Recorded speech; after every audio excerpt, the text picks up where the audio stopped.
పెద్ద ఎత్తున అందరికీ పులిమే కార్యక్రమం అంతా కూడా చేస్తున్న పరిస్థితి. దస్తగిరి అనే అతను నిజంగా వైఎస్ఆర్ కాంగ్రెస్ పార్టీకి ఫాలో అయ్యారు.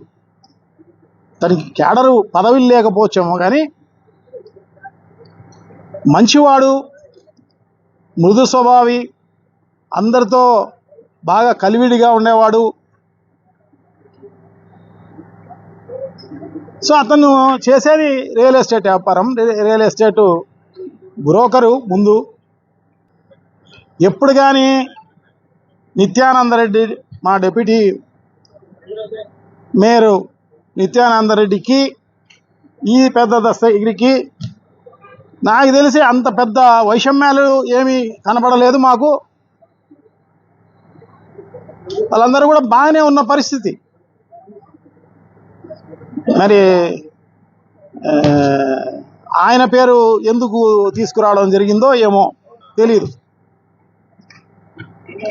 సో వీళ్ళందరికీ అంటగట్టే కార్యక్రమమే జరుగుతోంది.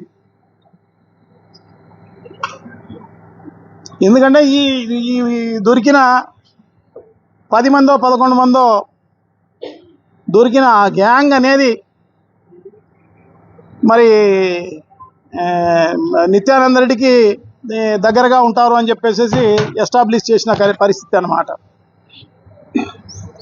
అంతకు తప్పనిచ్చి వేరే ఏం లేదు. సో దాన్ని ఇంత పెద్ద ఎత్తున చేసి, ఎందుకంటే మన చేత్తో మన వేలుతో మనం కళ్ళు పొడుచుకునే కార్యక్రమం చెయ్యం. ఎందుకంటే ఈ పెద్ద దస్తగిరి అనే అతను నిజంగానే రేపు రాబోయే ఎమ్మెల్యే ఎలక్షన్, రాబోయే కార్పొరేషన్ ఎలక్షన్లో ఒకవేళ బీసీకి రిజర్వ్ అయితే అతను క్యాండిడేట్ అయ్యే పరిస్థితి ఉండిండు. అంతే తప్పని వేరే ఏం లేదు. అందరిలో తలలో నాలికలాగా ఉండేవాడు. ఎంపీ గారితో అయితేనేమి, నాతో అయితేనేమి, అంజద్ బాషాతో కావచ్చు, సురేష్ బాబుతో కావచ్చు. ఈ మాతోనే బిజినెస్ కాదు, ఆయన ఊర్లో అందరితోటి బిజినెస్ చేసే కార్యక్రమం చేస్తాడు.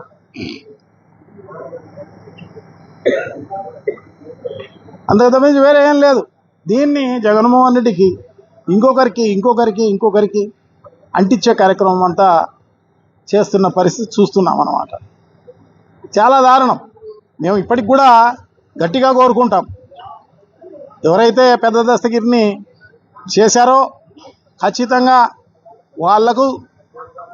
చేసిన వాళ్లకు ఖచ్చితంగా శిక్ష పడే కార్యక్రమం చేయాలి తప్పకుండా. అది మేము కోరుకుంటాం తప్పకుండా. ఎవరు చేసి ఉంటే వాళ్ళకు ఖచ్చితంగా చేయమనే చెప్తాం. మేమంతా ఎస్పీ గారిని, నేను, అంజద్ బాషా అందరం కూడా కలిసి అదే వాళ్ళ ఫ్యామిలీ మెంబర్స్ అందరం కలిపి ఎస్పీ గారికి అదే రిక్వెస్ట్ చేయడం జరిగింది. ఎవరైతే చేశారో వాళ్ళని ఖచ్చితంగా ఎవరైనా కావచ్చు, తన మన అనే భేదం లేకోకుండా ఎవరైతే చేసి ఉంటారో ఖచ్చితంగా వాళ్ళ పైన చర్యలు తీసుకోవాల్సిన అవసరం తప్పకుండా ఉంది. ఇటువంటిది భవిష్యత్తులో ఎప్పుడు కూడా జరగకూడదు.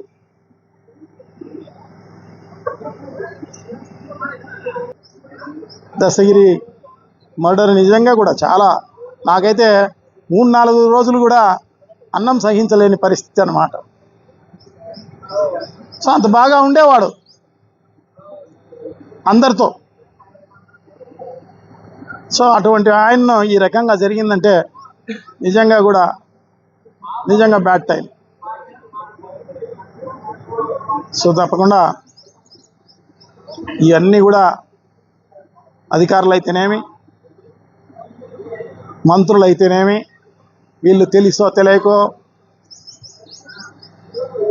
వాళ్ళు, ఎందుకంటే తెలుగుదేశం ఆఫీస్ నుంచి స్క్రిప్ట్ వస్తుంది, ఆ స్క్రిప్టును చదివే కార్యక్రమంలో భాగంగా వీళ్ళందరూ ఎవరంటే వాళ్ళని ఏమంటే అది చెప్పే కార్యక్రమం చేస్తారు. వాళ్ళైనా కూడా ఖచ్చితంగా ఇవన్నీ కూడా ఎంక్వైరీ చేసి నిజమైతే నిర్భయంగా చెప్పే కార్యక్రమం చేయవచ్చు. అబద్ధాలను ప్రచారంలోకి తీసుకొచ్చేలో భాగంగా ఈ రకంగా చేయడం చాలా దుర్మార్గం.